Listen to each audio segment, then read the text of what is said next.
When debating the greatest receivers of all time, people tend to create a narrative to deal with the breadth of accomplishments accumulated by a legendary 49ers receiver, Jerry Rice. Rice was so prolific as a receiver that he amassed 1,211 yards and 7 touchdowns at the age of 40 in 2002 as part of the Oakland Raiders. When looking at receiving yards of all NFL players after their 40th birthday, Jerry Rice stands head and shoulders above every other receiver with 2,509 yards. The next closest is quarterback Tom Brady with 6, and everyone else is at 0.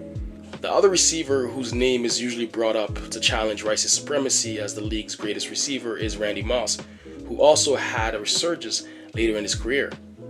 For Moss, it wasn't age he was fighting, but the stench of the Oakland Raiders organization and a 3-year period where he failed to reach his full potential.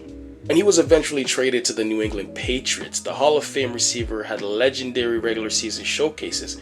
However, his performances in the playoff was far from legendary. In the 2007 divisional round against the Jacksonville Jaguars, Moss hauled in 1 reception for 14 yards and 0 touchdowns. In the conference championship game, he had 5 targets but brought in 1 for 18 yards and 0 touchdowns. In the Super Bowl, Moss's targets went up to 12 as he caught 5 for 62 yards and 1 touchdown. In 4 playoff games from 2007 to 2010, Moss had 12 receptions with 5 of them coming in 1 game. His 142 total yards were far from spectacular as he failed to reach 100 yards in any game. Moss was the defense's #1 target on the Patriots offense, giving way to players like Wes Welker to have success. However, he was the focal point of the defense during all the regular seasons, and he still managed to put up big numbers that simply didn't translate to the NFL playoffs. Speaking of resurgence, in 2013, quarterback Alex Smith was traded to the Kansas City Chiefs and guided the previously 2-14 team to an 11-5 record and the first Pro Bowl of his career. In 2013, Smith threw 11 touchdowns to receivers. However, in 2014, one of the most prominent stories of the 2014 season centered around the fact that the Kansas City Chiefs didn't have a single receiver who recorded a receiving touchdown in the entire season. At least wide receiver, that is. What's crazier about this season is that Cincinnati quarterback Andy Dalton had more receiving touchdowns than all the Kansas City receivers combined. In the NFL's 2010 season, the San Diego Chargers found themselves in a rather perplexing and frustrating situation. They were the league's #1 ranked team both offensively and defensively, yet they shockingly missed the playoffs due to a glaring weakness in their special teams. However, this statement doesn't truly encapsulate how bad the special teams truly was.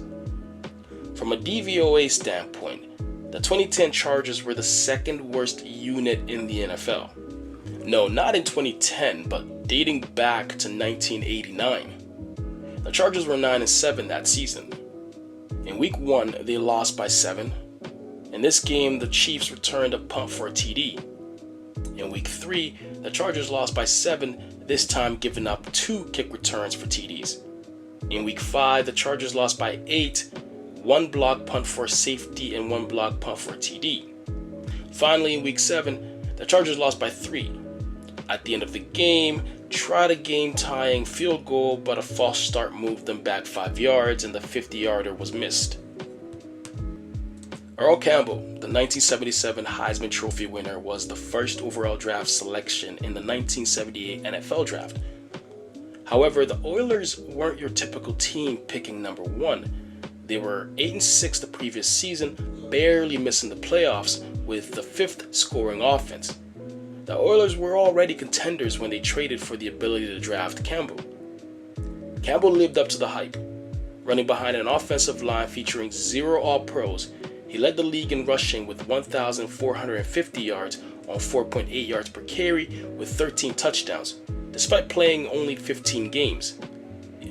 Even with virtually non-existent production through the air, just 48 receiving yards, Campbell still ranked 5th in the league in scrimmage yards and 2nd in TDs behind only Seattle's David Sims.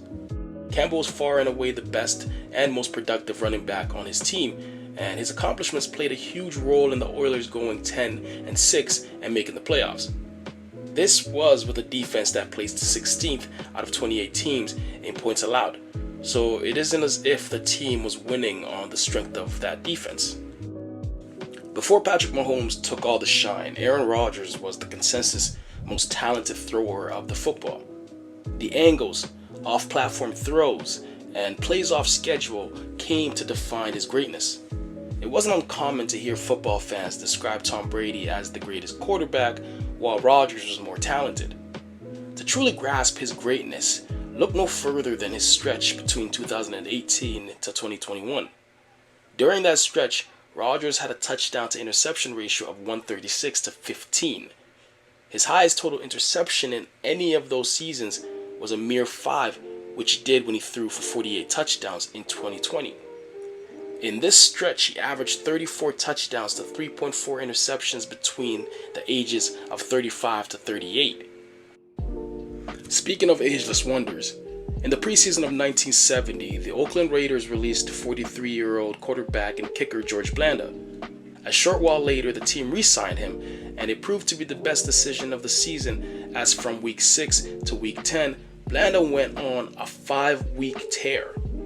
In week 6 against the Steelers, Blanda entered the game for an injured Darryl LaMonica and tossed 3 touchdowns in a 31-14 win. The next week, he nailed a 48-yard field goal to escape with a tie against the Chiefs. The week after, Blanda again came to play relief quarterback, this time against the Browns, and threw a touchdown pass to tie the game. And he would then kick the game-winning field goal at the very end to emerge with a 23-20 victory. The week after that, Blanda again replaced LaMonica in the fourth quarter to toss a go-ahead TD pass to win against the Broncos 24-19.